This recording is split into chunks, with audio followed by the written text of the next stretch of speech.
Саламатсыңарбы урматтуу окуучуларым. Дагы бир ирет силер менен көрүшүп олтурганыма абдан кубанычтамын. Жетигин мектеп лицейи. Мадмарова Ширин Мамановна. Кыргыз тили сабагы 4-класстар үчүн. Карагыла балдар.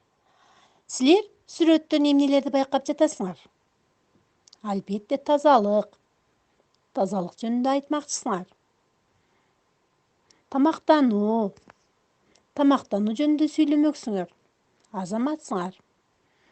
Демек балдар, бүгүнкү өткөн темабыз туура тамактануу. Туура тамактануу бул эртең мененки, түшкү, кечки тамактарды өз убагында ичүү. Биздин тамак ашыбыздын курамында А, Б, С витаминдерин камтыган азыктар болуусу зарыл. Биздин дастаркондо жашылча жемиштер ар дайым болгону жакшы. Аларды таза жуугандан кийин гана дастарконго коюу керек. Дастарконго отураарда ар дайым колду сабундап жууш керек. Мына, ушул эрежелерди сактаганда гана менин, сенин, анын жана башкалардын баарыбыздын ден соолугубуз чың болот. Туура тамактануу деген текст силерге жактыбы балдар? Албетте, силерге жаккан болсо, мага дагы жакты.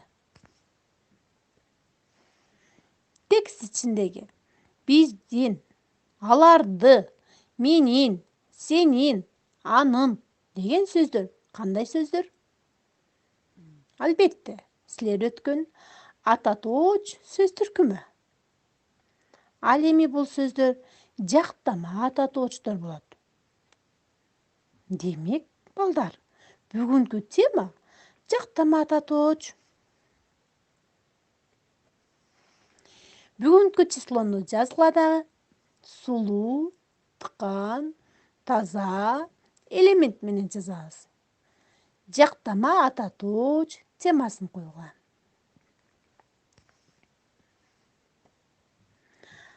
Андан кийин балдар, В тамгасын сулуу элементи менен жазып чыккыла. Элементке көз жүгүрткүлө балдар. Сөздүк жазуу. С чекит Ж. Сөздүк жазуу. Кайталайм. Сөздүк жазуу. Абзац менен баштайбыз. Мен, сен, сиз, ал, биз, силер, алар. Жаздык. Мен, сен, сиз, ал, биз, силер, алар. Биздин класс активдүү, ынтымактуу, тартиптүү окуучулар. Балдар, жазган болсоңор анда биздин сабактын максатын коебуз. Темабызга максатты коебуз. Жактама ата тооч жөнүндө маалыматка ээ болуу менен бирге, кебибизде жактама ата тооч сөздөрдү колдонобуз. Жактама ата тоочторго сүйлөм түзүп, берилген көнүгүүлөрдү аткарып, ар дайым туура тамактанууну үйрөнөбүз балдар. Туурабы? Текст ичиндеги суроолор. Кунт коюп багабыз. Туура тамактануу деген эмне? Биздин тамак аш курамында кандай витаминдер болуш керек? Алгач кайсы эрежени сактоо керек? Баарыбыздын ден соолугубуз чың болуу үчүн эмне кылуу керек экен?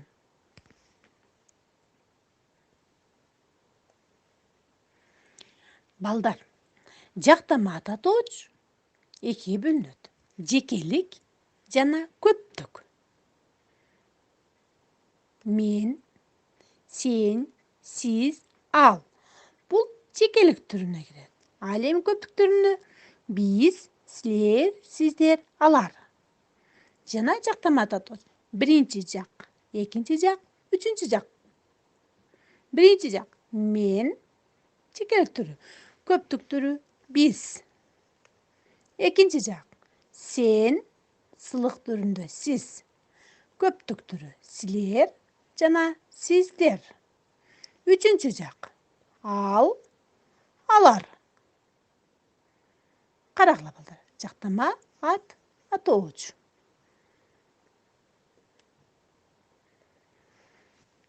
Китебизди карайбыз 4-класстар боюнча. Биринчи көнүгүү текстин акыркы 3 сүйлөмүн жазып, жактама татоочтун астын сызгыла.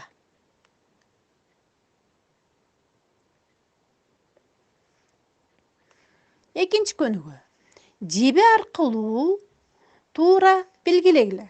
Мисалы үчүн, биз тамактандым. Туурабы? Байкоо жүргүз. Биз тамактандым. Биз тамактандык болуш керек экен. Алар тамактанды. Ар бирибиз өз алдыбызча жеби аркылуу туура белгилейбиз. Андан кийин жаркыраган кашка баш, жаралгандан ашка маш. Бул эмне? Жаркыраган кашка баш, жаралгандан ашка маш. Экинчи табышмак. Эки тоонун арасы эбей-себей күн жайт. Эмне? Эки тоонун арасы эбей-себей күн жайт. Ушул табышмактарды жандыргыла. Жандырмактары менен жактама татоочторду катыштырып сүйлөм түзгүлө.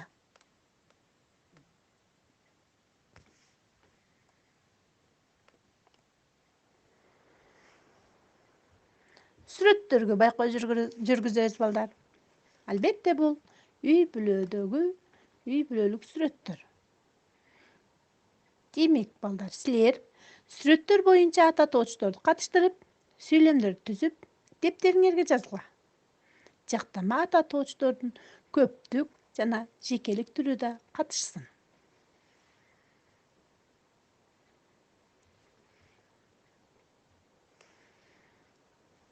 Балдар, карагылачы, силер билген бул класстер. Силер жактама ата татооч боюнча класстер түзгүлө. Биринчи класстер жактама ата татоочтун көптүк түрүндө, экинчи жактама ата татоочтун жекелик түрү. Класстер түзөбүз.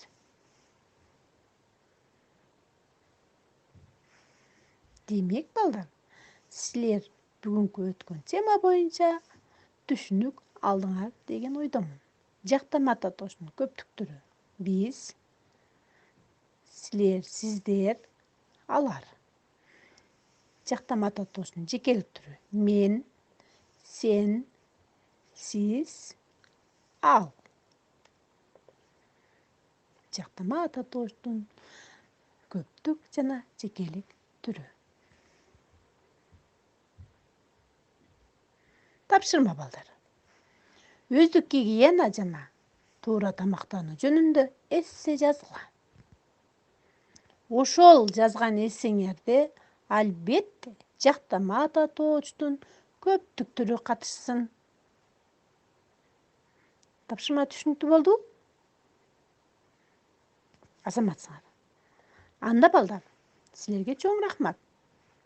Силер ар дайым сабырдуу, акылдуу, боорукер, айкөл, кайрымдуу, бактылуу, үлгүлүү, тазалыкка, тартиптүүлүккө ар дайым үйрөнгүлө балдар. Эмесе сабагыбыз бүттү. Көңүл бурганыңар үчүн чоң рахмат, алтындарым.